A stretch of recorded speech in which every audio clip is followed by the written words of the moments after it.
At this point, we're living under a corporate and medical fascism. This is tyranny. The Biden White House cracking down on freedom of speech just We days have an after army Elon Musk's Twitter of digital takeover. soldiers. Coincidence? This was an insurgency, folks. This was run like an insurgency. The group will be led by a far-left Russia expert who called Hunter Biden's laptop, quote, a Trump campaign product. This was irregular warfare at its finest in politics. Okay? Because the journalists that we have in our media did a disservice to this country. The media's covering up. The Biden crime family stealing this election. The media's covering up.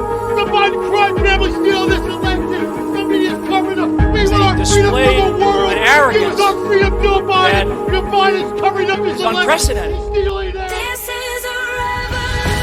And so the American people decided to take over the idea of information. They took over the idea of information.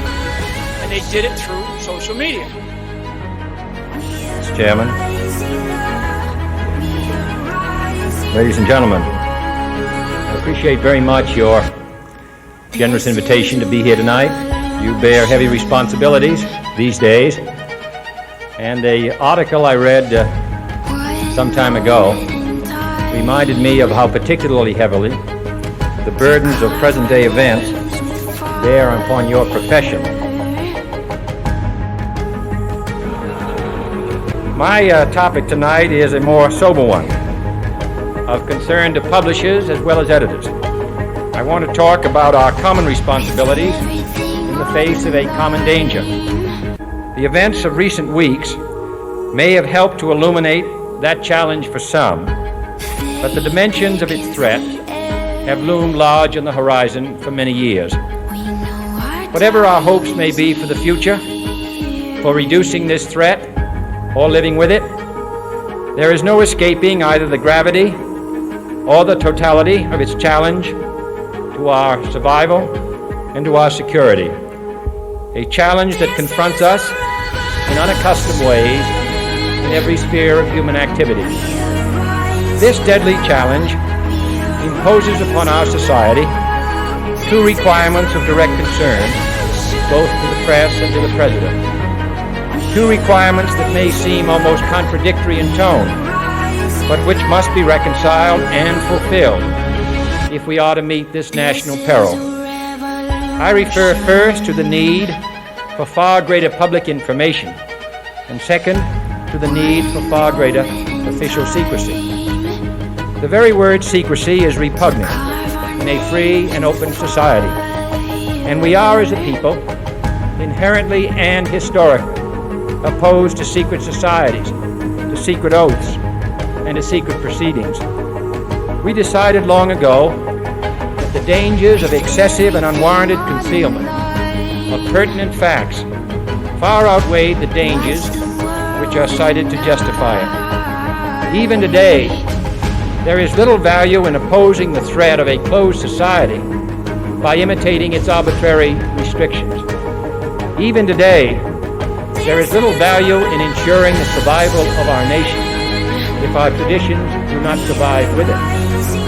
And there is very grave danger that an announced need for increased security will be seized upon by those anxious to expand its meaning to the very limits of official censorship and concealment. That I do not intend to permit to the extent that it's in my control. And no official of my administration, whether his rank is high or low, civilian or military, should interpret my words here tonight as an excuse to censor the news, to stifle dissent, to cover up our mistakes, or to withhold from the press and the public the facts they deserve to know. But I do ask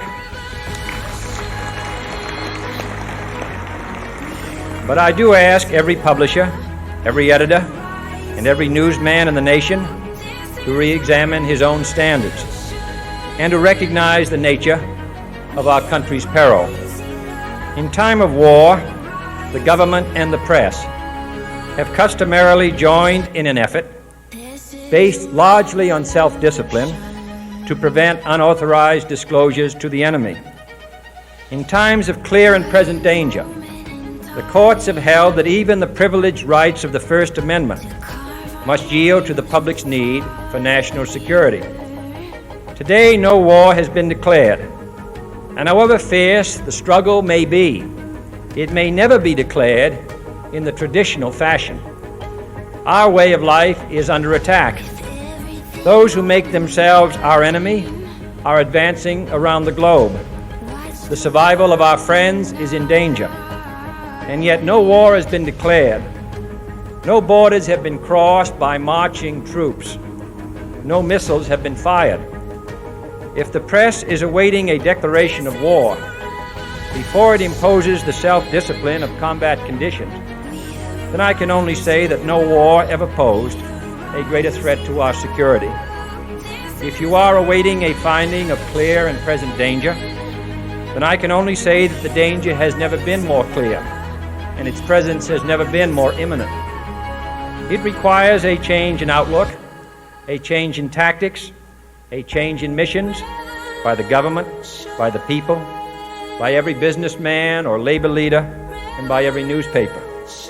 For we are opposed around the world by a monolithic and ruthless conspiracy that relies primarily on covert means for expanding its sphere of influence, on infiltration instead of invasion, on subversion instead of elections, on intimidation instead of free choice, on guerrillas by night instead of armies by day. It is a system which has conscripted vast human and material resources into the building of a tightly knit, highly efficient machine that combines military, diplomatic, intelligence, economic, scientific, and political operations. Its preparations are concealed, not published. Its mistakes are buried, not headlined. Its dissenters are silenced, not praised. No expenditure is questioned, no rumor is printed, no secret is revealed. It conducts the Cold War, in short, with a wartime discipline no democracy would ever hope or wish to match. Nevertheless, every democracy recognizes the necessary restraints of national security. And the question remains whether those restraints need to be more strictly observed if we are to oppose this kind of attack as well as outright invasion. For the facts of the matter are that this nation's foes have openly boasted of acquiring through our newspapers information they would otherwise hire agents to acquire through theft, bribery, or espionage. That details of this nation's covert preparations to counter the enemy's covert operations have been available to every newspaper reader, friend and foe alike.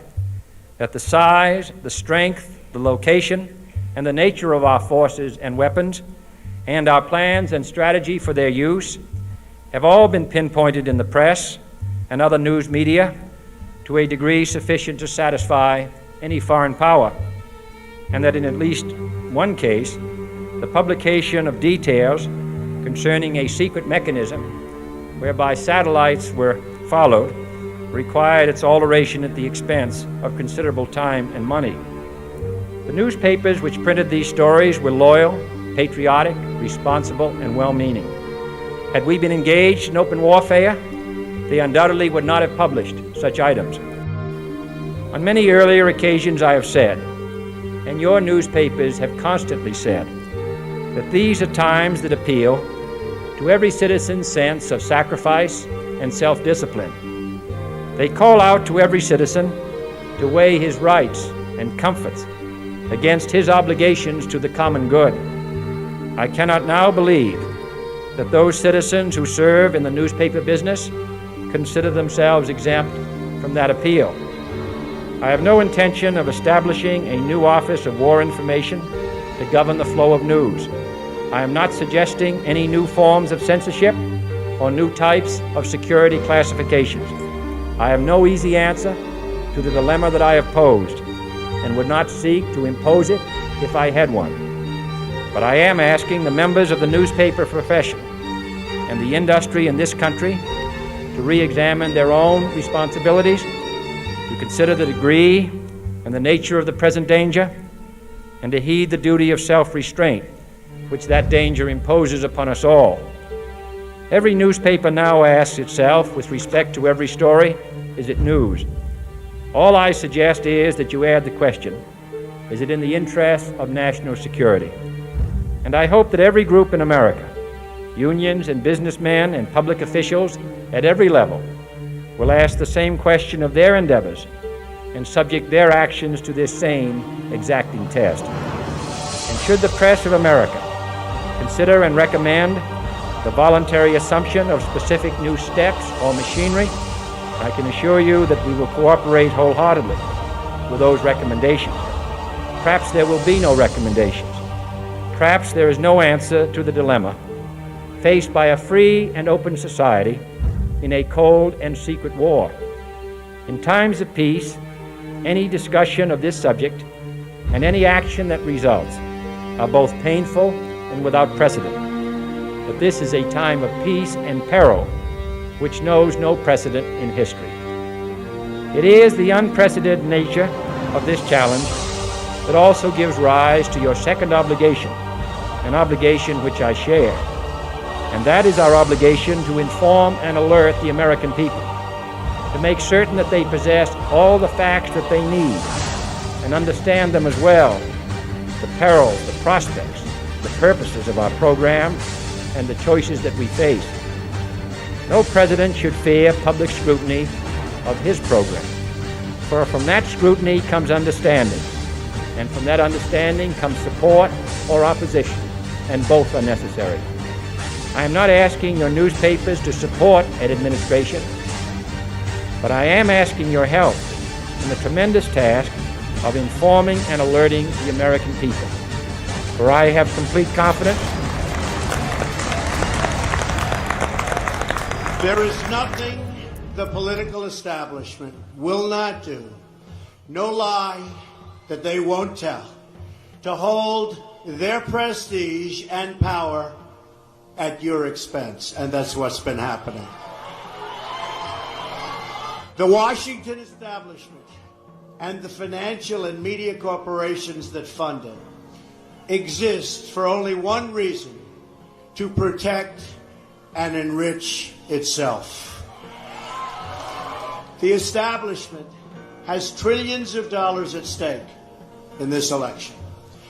As an example, just one single trade deal they'd like to pass involves trillions of dollars controlled by many countries, corporations, and lobbyists. For those who control the levers of power in Washington, and for the global special interest, they partner with these people that don't have your good in mind. Our campaign represents a true existential threat, like they haven't seen before.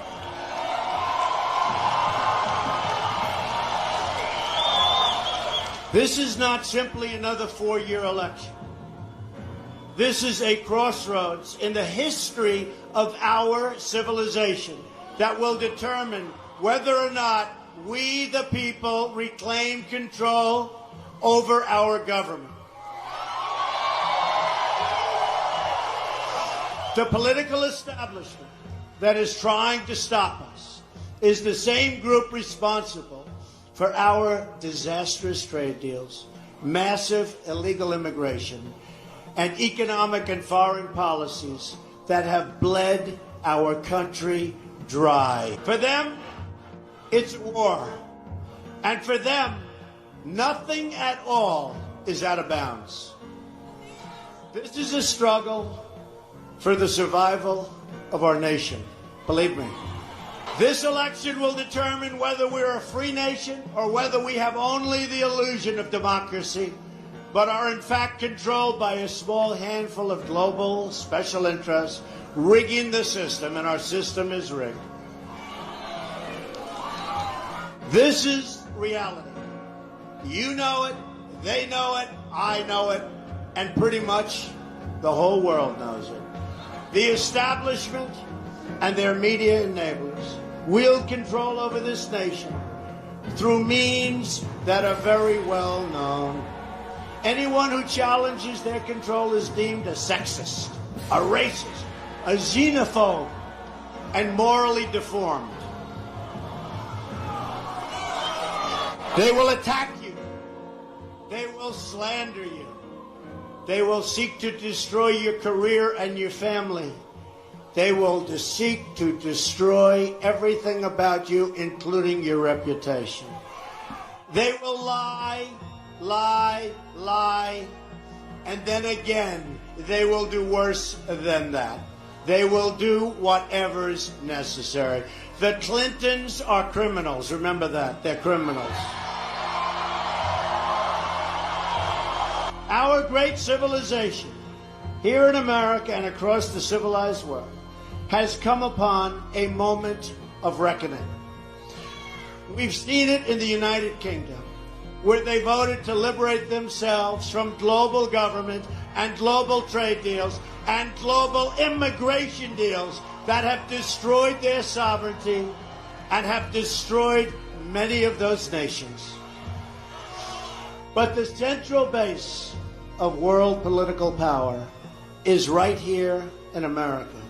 And it is our corrupt political establishment that is the greatest power behind the efforts at radical globalization and the disenfranchisement of working people. Their financial resources are virtually unlimited. Their political resources are unlimited. Their media resources are unmatched. And most importantly, the depths of their immorality is absolutely unlimited.